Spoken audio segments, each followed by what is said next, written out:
Bonjour à tous et bienvenue sur l'émission Metanoia. Aujourd'hui, nous allons commencer un thème important et par rapport au temps que nous traversons en tant que nation, en tant qu'Église, dans les temps dans lesquels nous sommes, qui sont des temps de crise, des temps de confusion, des temps nouveaux que le monde n'a jamais connus et qui nous prouvent que nous sommes rentrés dans une nouvelle ère, donc de la fin des temps. Alors, nous vous invitons à partager et bienvenue pour ceux qui nous regardent pour la première fois. N'hésitez pas à reprendre les émissions passées et de pouvoir inviter également les personnes pour vraiment se connecter aux adresses qui s'affichent en bas de cet écran pour que la parole de Dieu soit partagée. Gloire à Dieu, cette semaine, à partir de maintenant, nous commençons le thème le rôle de la prière en temps de crise. Pourquoi prier lorsque nous sommes en temps de crise? Pourquoi la prière serait-elle la première, sinon la réponse principale en temps de crise? Et nous allons regarder dans la parole de Dieu. La Bible nous dit dans le livre de Philippiens au chapitre 4, le verset 6, il nous dit: ne vous inquiétez de rien, mais en toutes choses, faites connaître vos besoins à Dieu par des prières et des supplications avec des actions de grâce. Il a dit en toutes choses, faites connaître à Dieu vos besoins en toutes choses. Toutes choses, que ce soit les problèmes financiers, que ce soit des crises identitaires, que ce soit des crises spirituelles, que ce soit des crises sanitaires dans lesquelles nous traversons, que ce soit la situation des églises qui se passe en ce moment dans le monde entier, mais aussi surtout au Gabon aussi, ce sont des temps de crise, des temps de confusion. Et il dit en toutes choses, faites connaître à Dieu vos besoins par des prières, des supplications et des actions de grâce. Donc ça veut dire que Dieu veut que instinctivement, que automatiquement, dès que nous sommes dans le besoin de quoi que ce soit, besoin de liberté, besoin de biens matériels, besoin d'assistance, tout type de besoin ou besoin d'un miracle, Dieu dit que nous devions avoir le réflexe spirituel de pouvoir demander à Dieu et prier pour cela. Voilà pourquoi nous disons que la prière est l'élément principal, sinon la première chose en réponse à des temps de crise. Souvent dans les temps de crise, nous voulons l'action tout de suite. Nous voulons l'action tout de suite. Et c'est important parce que notre Dieu est un Dieu d'action. La Bible l'appelle l'Éternel des armées. Donc c'est un Dieu d'action, c'est un Dieu de combat, c'est un Dieu de victoire. Et donc Dieu n'est pas contre l'action.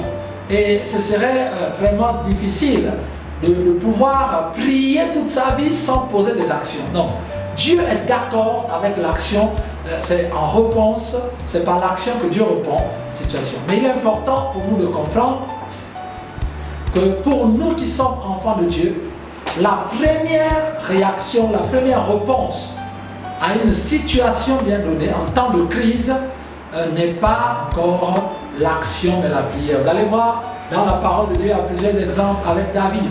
À chaque fois que sa famille, leurs femmes et enfants étaient prises, la Bible dit qu'ils ont interrogé le Seigneur. Irai-je et vaincrai-je, récupérerai-je la famille? Et Dieu dit oui. À chaque fois, la Bible dit qu'il consulta l'Éternel. Moïse consulta l'Éternel. Abraham consulta l'Éternel à chaque fois. Gédéon consulta l'Éternel. Tous ont consulté l'Éternel, ils ont prié avant que Dieu ne donne une orientation claire, avant d'être sûr d'être dans la voie de Dieu. Alors, la prière nous aide à savoir et à être rassurés sur quelle action nous devions poser. Et avant que Dieu ne nous réponde, la première motivation qui doit nous amener dans la prière et qui doit nous positionner dans la prière, eh bien évidemment c'est notre position et notre identité. Parce que la prière ne se fait pas au hasard. Un enfant de 5 ans et un adulte de 50 ans ne vont pas réagir face à une crise pareillement. et ne vont pas demander les mêmes choses.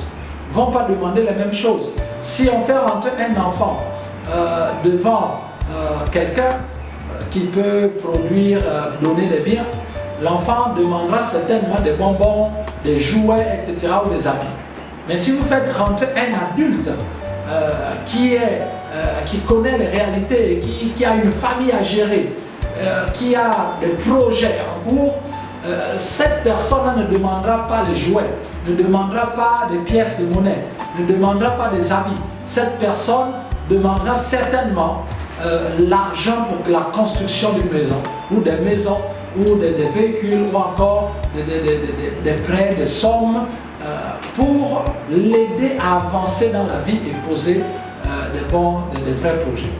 Donc, en fonction de comment nous nous voyons, qui nous sommes devant Dieu, cela va motiver nos prières et orienter nos prières vers quoi demander exactement, quel besoin allons-nous présenter, pourquoi le présenter, dans quel format la prière va être présentée. Est-ce que c'est dans le format de plainte? Est-ce que c'est dans le format de pleurs? Est-ce que c'est dans le format vraiment de la mélancolie, le format de plainte, etc. Ou bien est-ce que c'est dans un format d'action de grâce, un format de requête, de supplication, d'explication, un format consensuel? Est-ce que en fonction de notre âge, il va avoir un format de prière différent? Dans les temps que nous traversons, il y a certainement certains qui demandent que le feu de Dieu descende. D'autres demandent la justice. D'autres demandent, chacun en fonction de son identité spirituelle, va orienter la prière. Et l'identité spirituelle va orienter la prière. Et c'est très important à comprendre. Quelqu'un disait un jour que notre degré, notre niveau de prophétie est lié au nombre de versets que nous connaissons dans la parole et que nous avons assimilés. Notre capacité, notre niveau de prière ou d'action de Dieu dans nos vies est lié à notre niveau de connaissance. Donc ce que nous allons dire à Dieu dépend de notre maturité ou pas. Donc il est important de le savoir. Voilà pourquoi en temps de crise, c'est la prière qui est d'abord l'élément fondamental, parce que c'est dans la prière que Dieu révèle, c'est pas la prière, ou encore c'est en réponse à nos prières que Dieu révèle sa volonté d'une manière explicite avec une déclinaison des actions qu'il faut poser et mettre en œuvre. C'est très important. Voilà pourquoi il faut prier. Mais pour prier, pour bien prier, il faut savoir s'identifier. Qui sommes-nous pour prier Dieu? Nous sommes des enfants de Dieu, bien sûr. Mais lorsque nous allons nous approcher de Dieu, nous nous approchons en tant que qui? Et c'est là où nous allons commencer. La bonne prière commence par la maîtrise de son identité. Qui je suis? Parce qu'en fonction de qui vous êtes, vous n'allez pas vous présenter devant une autorité de la même manière. Que vous soyez enfant, vous soyez adulte, vous soyez premier ministre, que vous soyez vraiment un serviteur lambda, vous n'allez pas vous présenter de la même manière devant la personne adéquate. Alors il est important de savoir qu'en temps de crise, nous devions nous présenter d'une certaine manière. Les temps de crise, ce ne sont pas les temps où nous devions nous présenter devant Dieu en tant qu'enfants. Non, les enfants demandent des choses. Les enfants ont besoin des choses pour leur survie. Les enfants ont besoin des choses pour leur bien-être, pour leur croissance spirituelle. Mais lorsque nous sommes en temps de crise, où l'Église est secouée, où le royaume de Dieu doit avancer, où l'ennemi s'est levé, alors nous devions nous présenter dans d'autres dimensions qu'enfants de Dieu. Et la première dimension que j'aimerais partager avec nous pendant ce moment, c'est la dimension des disciples. Nous sommes les disciples de Jésus. À part le fait d'être enfant de Dieu, nous sommes des disciples. Et tout enfant de Dieu n'est pas forcément un disciple. Un disciple, c'est celui qui marche sur les pas de son maître. Et la Bible dit qu'un disciple accompli sera exactement comme son maître. Donc le disciple est quelqu'un qui est là pour obéir, pour apprendre. Il n'a pas d'autre ambition que d'être comme son maître et il doit obéir et suivre son maître à la trace, suivre son maître à un marquage à la trace. Donc il est important de le savoir. Amen, gloire à Dieu. La Bible dit que Jésus, au milieu de toute la foule qui le suivait, il a prié toute la nuit et Dieu lui a donné le nom des disciples. Nous sommes dans le livre de Marc au chapitre 3, verset 14. La Bible dit que parmi toute la foule, Marc chapitre 3, verset 14, la Bible nous dit que parmi toute la foule des croyants qui étaient avec lui, il en a choisi 12. Et nous allons voir les raisons pour lesquelles. Les raisons pour lesquelles la Bible nous dit que Jésus a choisi 12 disciples. Voyons-le au verset 14. La Bible dit, il en établit 12 pour les avoir avec lui et pour les envoyer prêcher avec le pouvoir de chasser les démons. Amen. Il en établit 12 pour les avoir avec lui, pour les avoir continuellement avec lui. Un disciple, c'est quelqu'un qui est continuellement en présence de Dieu. Dieu veut l'avoir avec lui. C'est la possession de Dieu. C'est la personne que Dieu est en train de former afin de devenir exactement comme son fils. Un disciple fait partie de la prunelle de l'œuvre de Dieu, de l'œil de Dieu. Comme les enfants, comme les adultes. Mais la dimension des disciples, c'est une dimension stratégique. Parce que le disciple va être le relais de Jésus sur la terre. Le disciple est un relais. Dans l'œuvre de Dieu, le disciple est censé prendre à partir du moment là où Dieu a laissé pour continuer. Le disciple est censé appliquer et continuer l'œuvre qu'il a vu son maître faire. Donc le disciple est la continuité du maître. Alors qu'un enfant n'est pas forcément la continuité du père. Le père peut être un charpentier et l'enfant devient médecin. Mais un disciple est exactement comme son maître. Il est dans le même domaine que son maître. Il apprend les mêmes choses que son maître. Un disciple est vraiment la copie conforme de son maître. Et lorsque le maître ne sera plus un jour, il remplacera en lieu et place de son maître et il fera exactement la même chose, sinon plus. Mais dans le même domaine. Donc lorsque nous sommes disciples de Christ, alors Christ compte sur nous par rapport à la propagation de l'évangile, par rapport à la propagation de sa nature, par rapport à l'extension de son royaume. Dieu compte sur les disciples et non sur les enfants. Parce que les enfants de Dieu sont des enfants sauvés que Dieu chérit. Mais les disciples sont mandatés pour continuer l'œuvre. Donc il est très important de comprendre qu'un disciple est très important pour Dieu. Voilà pourquoi Dieu a décidé qu'il soit avec lui. Dieu nous a choisis en tant que disciples pour être avec lui. Donc Dieu ne permettra pas que l'on vienne arracher ses disciples, qu'on vienne empêcher ses disciples d'accomplir ce pourquoi Dieu les a choisis.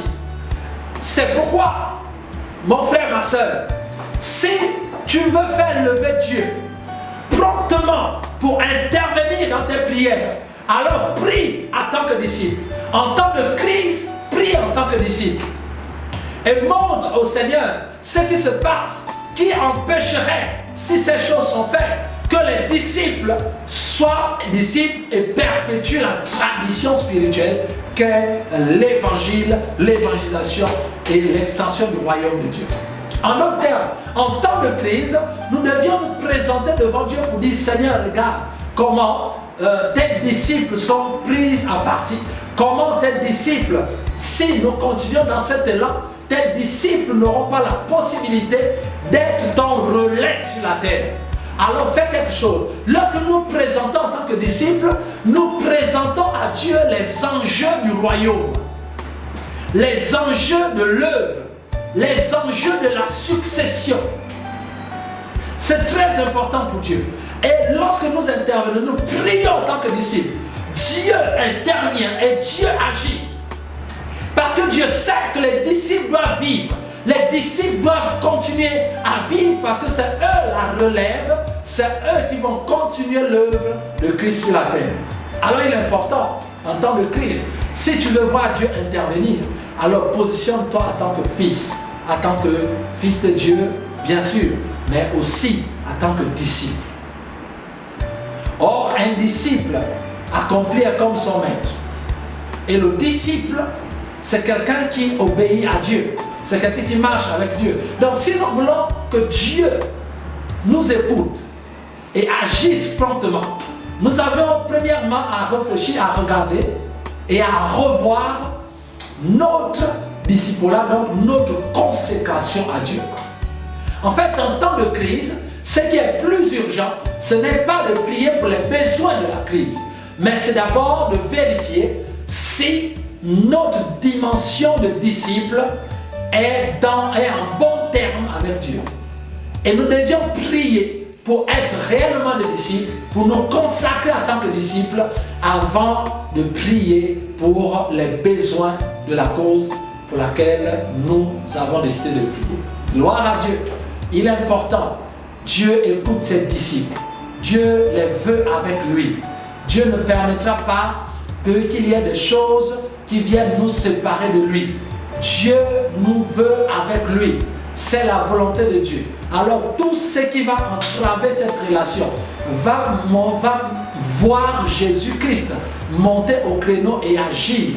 Mais il n'est pas seulement notre maître, il est le roi des rois et le seigneur des seigneurs. Alors si nous maximisons dans notre dimension de disciple, alors nous verrons Dieu intervenir à tout moment, parce que le disciple est quelqu'un de stratégique pour les affaires du royaume.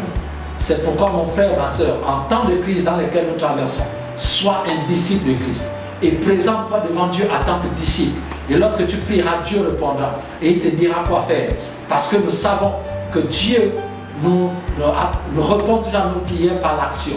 Et donc Dieu nous dira quoi faire et c'est alors que tu pourras agir dans toute la confiance, sachant que le Seigneur est avec toi parce qu'il t'a répondu et parce que tu es son disciple, il n'a pas tardé à répondre. Dieu prend soin de ses disciples parce que prendre soin de ses disciples, c'est prendre soin de l'avenir du royaume de Dieu. Alors, c'est une bonne chose pour nous de nous présenter devant Dieu en tant que disciple. Es-tu un disciple? C'est vrai que dans la crise, tu veux la solution. Mais es-tu un disciple? Es-tu une disciple de Christ? Alors c'est pourquoi je vais t'inviter à prier afin que le Seigneur nous garde et que la chaleur des épreuves, des crises, ne nous amène pas à mener les combats que nous ne devions pas d'abord mener prioritairement. La priorité, c'est de savoir le combat de la foi, de la vie, le combat de la consécration. C'est alors que le ciel bougera à chaque fois que tu prieras. Que Dieu soit béni. Alors je vais prier pour terminer. Seigneur, merci pour tous ces enfants de Dieu qui me regardent et qui ont entendu cette parole. Merci pour tous ces disciples et ceux qui vont décider et qui ont décidé ce soir de pouvoir être disciples. Je prie que tu te souviennes d'eux, que tu interviennes de telle sorte que leur vie soit complètement remplie de toi, que leur vie soit une vie de véritables disciples de Christ. Seigneur, je les bénis au nom de Jésus. Et je prie que ta grâce continue à leur parler, afin que leurs prières soient exaucées, que leurs prières bougent le ciel, parce que Dieu ne laisse jamais ses disciples sans réponse. Nous te disons merci parce que tu es continuellement avec nous. Quelles que soient les crises, tu es avec nous, parce que tu nous as choisis en tant que disciples, Seigneur, pour être avec toi. Nous te rendons grâce parce que nous savons que tu ne nous as pas abandonnés et nous te présentons notre nation, le Gabon, te présentons notre continent, le monde entier et nous prions, Seigneur, que tu entendes les prières de tes disciples, que toute la gloire te revienne. Au nom de Jésus, nous prions. Amen. Ok, et nous nous retrouvons lundi prochain et à très bientôt. Que Dieu vous bénisse.